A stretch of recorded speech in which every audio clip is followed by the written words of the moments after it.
All right, welcome back to Talk Tickers. We do deep dives on these earnings calls, and today we're going to be talking about Main Street Capital. Ticker Main. Ticker Main, you got it. So many of you have asked for this one, and the stock's actually down a little bit since they were reported. So we need to figure out, is this a buying opportunity or is something wrong here? Yeah, let's jump right in. So from the top, Main reported some pretty strong numbers in Q4 2024. Their annualized return on equity, or ROE, hit a record high of 25.4%.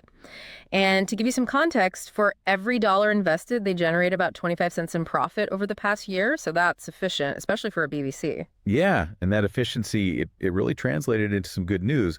For dividend lovers out there, they boosted their total dividends by 6% in Q4 compared to last year. Wow. And for the full year, it was up 11%.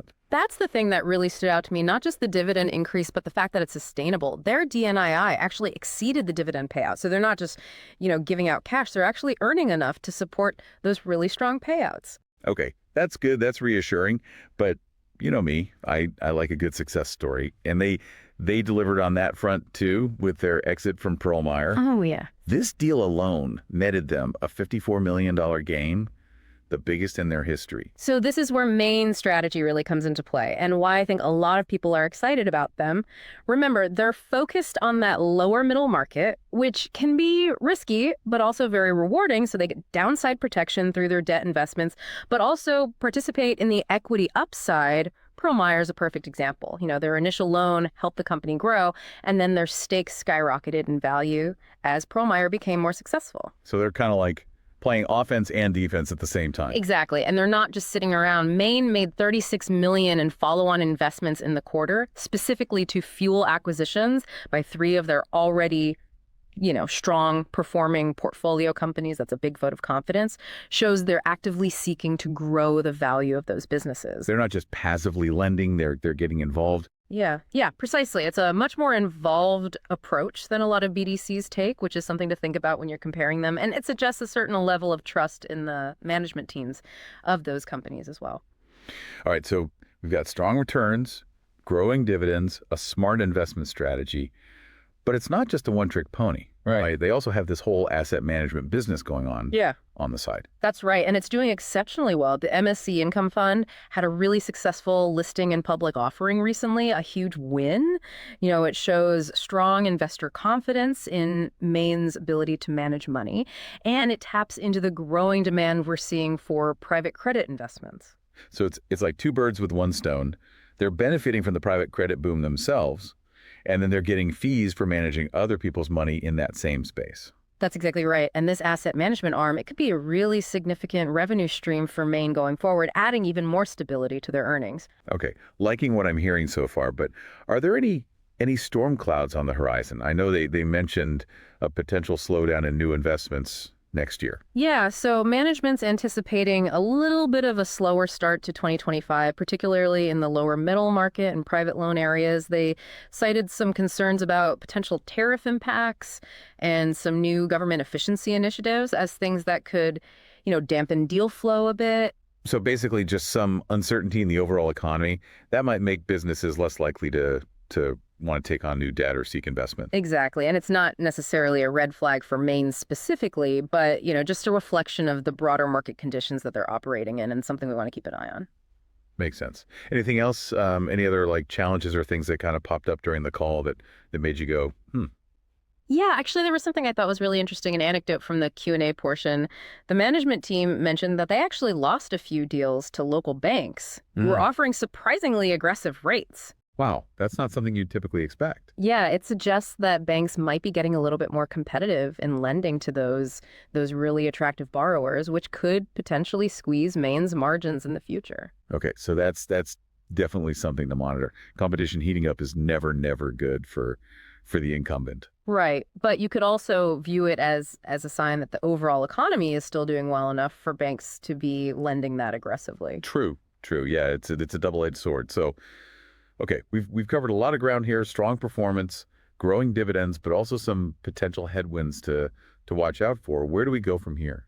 I think it's time to, put on our speculation hats and come up with some not financial advice trade ideas based on what we've learned? All right, love it. Let's get crazy. Let's get creative. Okay, so we know you're an income-focused investor, Wow. and Maine's dividend growth is definitely attractive, but what if we could, like, amplify those returns? Ooh, I like where this is going. Tell me more. So what if, and hear me out here, we combine Maine's reliable dividend with the power of options, Okay. specifically a covered call strategy? Okay, I'm familiar with covered calls, but how would that work with Maine? So you buy Maine shares just like you normally would, Okay. but you simultaneously sell call options against those shares. Okay. And by selling the calls, you're collecting premium upfront, which boosts your income immediately. So I'm essentially getting paid extra for the risk that Maine's stock price might jump above a certain level before the option expires. Exactly. And if the stock stays below that price or even dips,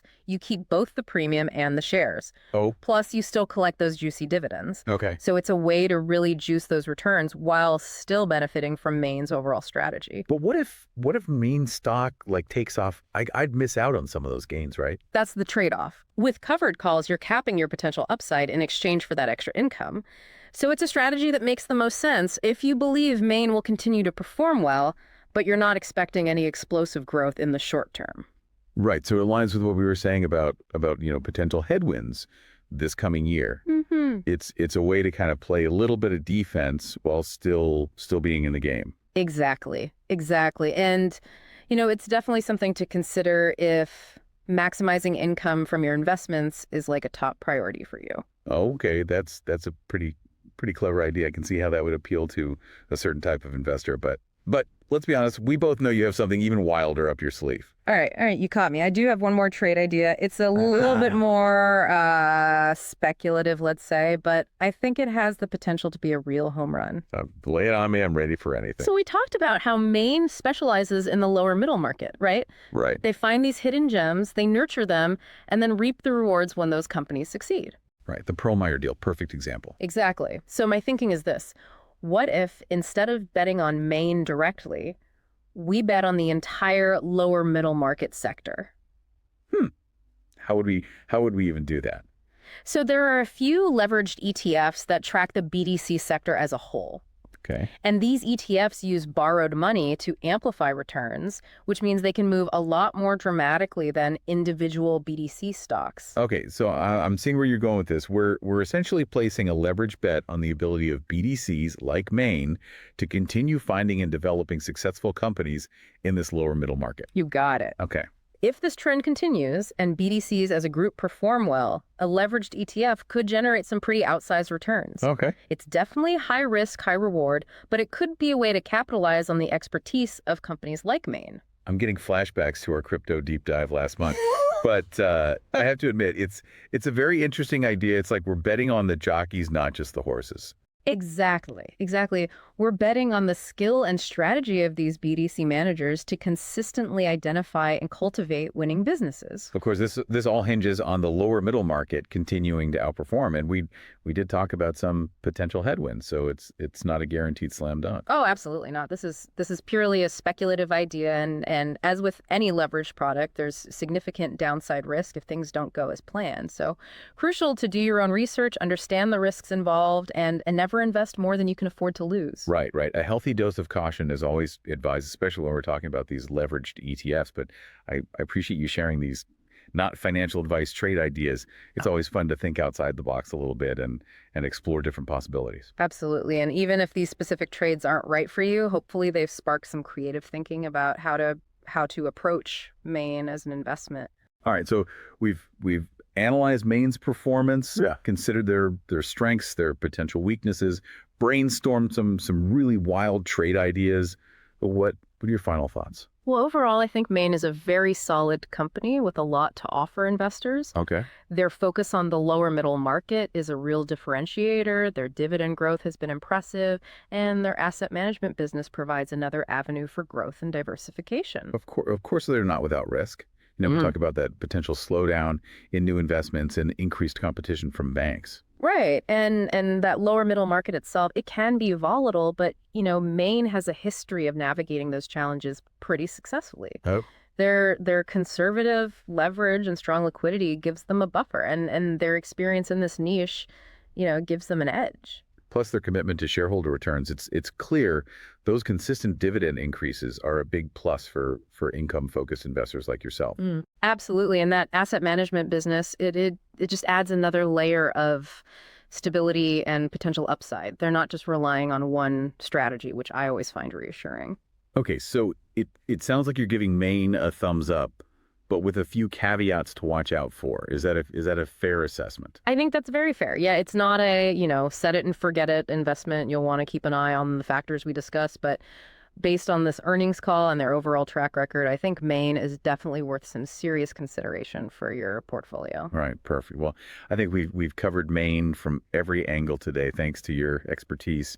Always a pleasure picking your brain about these earnings calls. The pleasure is all mine. I always enjoy a good deep dive into the numbers, especially when we can help investors make more informed decisions. Absolutely. And remember, everyone, this was just our analysis of Main Street Capital's earnings call. It is not financial advice, and we encourage you to do your own research and consult with a professional before making any investment decisions. Couldn't have said it better myself. All right, thanks for tuning in to Talk Tickers. We'll be back soon with another deep dive into an earnings call that matters to you. Until then, happy investing.